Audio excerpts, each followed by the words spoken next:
मध्य प्रदेश में जैसा कि आप सभी को पता है 2023 में विधानसभा के चुनाव होने वाले हैं और जैसा कि आप सभी को पता है सारे बड़े राजनीतिक दल हैं, उन्होंने अपनी अपनी तैयारियां शुरू कर दी हैं।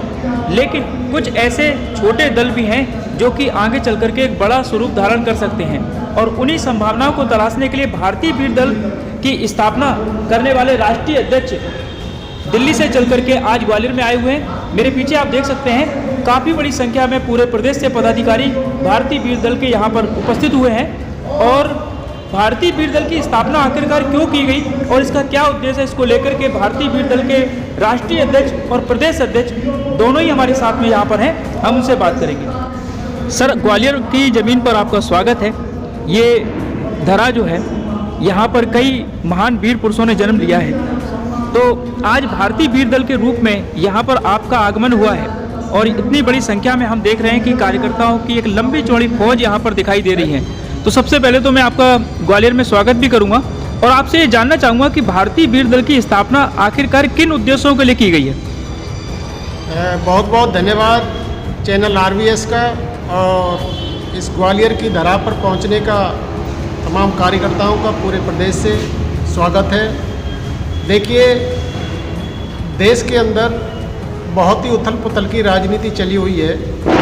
आज हर वर्ग, हर समाज अपने अपने अधिकारों के लिए पूरी तरह से निर्भर हो चुका है। बहुत लंबे समय से कांग्रेस ने इसी तरह शोषण करके जो उसका कोर बैंक वोट बैंक था SC ST OBC, जिसको नकारने का काम कांग्रेस ने किया था, जिसकी हालत आज आप देख रहे हैं। देश के अंदर कांग्रेस का जनाधार के साथ साथ उसका नामो निशान भी खत्म के कगार पे पहुंच गया है। आज उसी राह पर जो वर्तमान में सत्ता में बैठी हुई राजनीतिक पार्टी है भारतीय जनता पार्टी, इसका जुल्म उससे भी जाता है इस कमज़ोर वर्ग के ऊपर। आज समाज के वो वर्ग, वो वंचित वर्ग जो अभी तक अपने अधिकारों से वंचित महरूम रहे थे, उन सब की लड़ाई को इस प्रदेश के नहीं पूरे देश में भारतीय वीर दल के माध्यम से कमज़ोर और गरीब को, पिछड़े और दलित को, किसान और मजदूर को उनका हक हिस्सेदारी दिलाने के लिए एक बड़ा अभियान शुरू हुआ है। मध्य प्रदेश में जैसा कि 2023 में विधानसभा चुनाव होने वाले हैं, क्या भारतीय वीर दल भी अपने कुछ प्रत्याशियों को मैदान में उतारेगी? जी, निश्चित तौर पर उसी के संदर्भ में आज की जो कार्यकर्ताओं का मीटिंग हुई है, सर्वप्रथम तो आज प्रदेश की कमान भाई कल्याण सिंह गुर्जर के नेतृत्व में उनको सौंपी गई है। वो बहुत ही अनुभवी हैं, जो कि पिछड़ा वर्ग और कमज़ोर वर्ग की लड़ाई बहुत ही लंबे समय से लड़ रहे थे और उनके साथ उनकी पूरी टीम पिछड़ा वर्ग के बहुत सारे नेता और कार्यकर्ता आज भारतीय वीर दल को ताकत देने के लिए इस भारतीय वीर दल में पहुंचे हैं। तो निश्चित तौर पर राजनीतिक दल है तो इसका काम है चुनाव लड़ना। मध्य प्रदेश में इससे पहले भी 2018 का ये भारतीय वीर दल चुनाव, हम देख रहे हैं भारतीय राजनीति में जातिगत आधार पर राजनीति कई जगह पर हो रही है, कई प्रदेशों में हो रही है।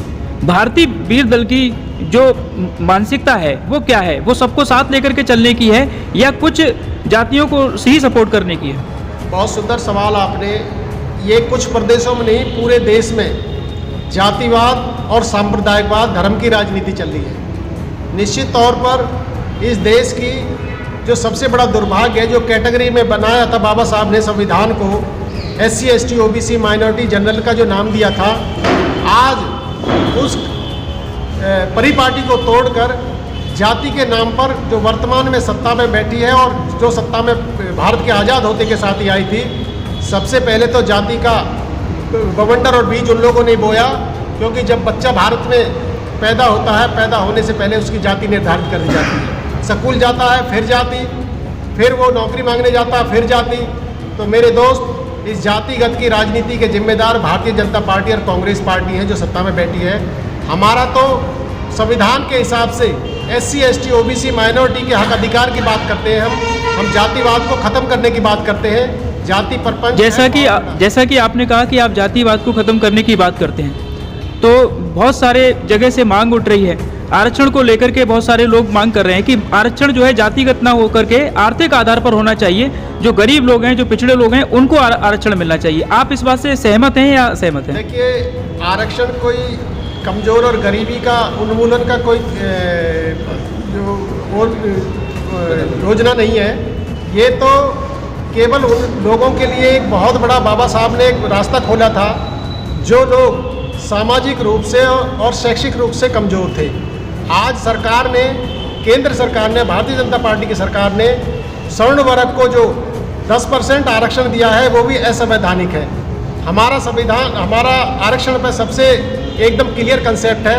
हम 100% आरक्षण की बात करते हैं। इस देश में जातिवार जनगणना कराई जाए और जितनी जिसकी संख्या है उसके हिसाब से 100% आरक्षण दिया जाए। आरक्षण का ग्वालियर में आज जो मीटिंग हुई है, जो कार्यकर्ता सम्मेलन हुआ है, इसको लेकर के आप जो आशा लेकर के ग्वालियर आए थे, क्या वो पूरी हुई है? निश्चित तौर पर बहुत ही खुशनुमा माहौल में आज की मीटिंग का आयोजन हुआ है। बहुत सारे कार्यकर्ता जिनका जोश और खर्रोश देखने को मिल रहा है, क्योंकि लंबे समय से हम लोग, बीच में कोरोना आ गया, 2018 के बाद 19 तक काम किया। उसके बाद हम 2 साल तक मध्य प्रदेश में केंद्र की तरफ से नहीं आया था, लेकिन यहाँ के कार्यकर्ताओं ने यहाँ पर कैडर पर काम कर रहे थे और बहुत मजबूत स्थिति में मध्य प्रदेश में भारतीय वीर दल को खड़ा करने का भी प्रयास किया है। हमारे साथ में अभी प्रदेश अध्यक्ष के रूप में कल्याण सिंह जी की नियुक्ति हुई है। कल्याण सिंह जी कितनी जिम्मेदारी महसूस कर रहे हैं भारतीय वीर दल का प्रदेश अध्यक्ष बनने के बाद? बिल्कुल सही कहा आपने, जिम्मेदारी महसूस कर रहा हूँ और करना भी चाहिए। मुझे जो भारतीय वीर दल का प्रदेश अध्यक्ष आदरणीय ने नियुक्त किया है सबकी सहमति से, तो जिम्मेदारी भी मैं महसूस कर रहा हूँ। तो जो कार्यकर्ताओं को बढ़ाने की जिम्मेदारी राष्ट्रीय अध्यक्ष जी ने अभी दी है मंच से सभी को, तो क्या लगता है कि अभी चुनाव आने तक एक दल वाकई में मजबूत बन जाएगा? क्योंकि संगठन, जैसा कि राष्ट्रीय अध्यक्ष ने भी बताया है, कि बहुत बड़ी चीज़ होती है। हमारी योजना है और उस योजना को हम कुछ दिन में ही 2-3 महीने के अंदर इतना पूरे प्रदेश में हर जन तक पहुंचाने की कोशिश होगी हमारी। प्रत्येक SC ST OBC और माइनॉरिटी के प्रत्येक जन तक हमारी आवाज़ पहुंचेगी और हमारी योजनाएं पहुंचेंगी और वो हमसे जुड़ेंगे भी। हमारे साथ में रणवीर सिंह जी भी हैं, जो कि पेशे से वकील हैं। रणवीर सिंह, आप बताइए कि है ना, आज भारतीय वीर दल में मैंने देखा है कि आपने पिछली बार भी है ना काफ़ी काम किया था और काफ़ी जगह पे आपने इसके लिए दौरे भी किए हैं। अब राष्ट्रीय अध्यक्ष ही ग्वालियर आपने बुला लिए है ना, तो कैसा लग रहा है आपको कि अब हम कुछ और जोश में मर गए? हम गौरवान्वित हैं। हमारा जैसा दिख रहा है आपको, देखो इतनी भीड़ भाड़ युवा करुणाई है। हमारे राष्ट्रीय अध्यक्ष ने आकर के, विजय कसाना जी ने हमें हौसला अफजाई किया है और उसी तारतम्य में हमारे नए प्रदेश अध्यक्ष के रूप में हमें कल्याण सिंह जी मिले हैं, जो पिछड़ों की और शोषित वंचितों की लड़ाई लड़ रहे हैं। हम आशान्वित हैं कि हम प्रदेश में 2023 में अपना जलवा दिखाएंगे। क्या ग्वालियर चंबल संभाग से भारतीय वीर दल का कोई 1 या 2 विधायक भी हम देख सकते हैं 2023 में? बिल्कुल हमने पहले 18 में भी चुनाव लड़ाया था और हम पूरी तरह आशान्वित हैं कि हम जॉइंट डिक्लेरेशन एजेंडा करेंगे और उसके तहत आपको ये खुशखबरी मिलेगी। काले कोट के बाद अब ये सफ़ेद कुर्ता और वकालत के बाद अब ये नेतागिरी, तो क्या ज़्यादा अच्छा लग रहा है? बहुत बढ़िया। मैं बिल्कुल सफ़ेदी में लबालब हूँ, क्योंकि हम सफ़ेदी हमारी शांति का प्रतीक है। आप निश्चिंत रहें, हम न्याय के प्रति न्यायकारी शासन देंगे। बहुत बहुत धन्यवाद।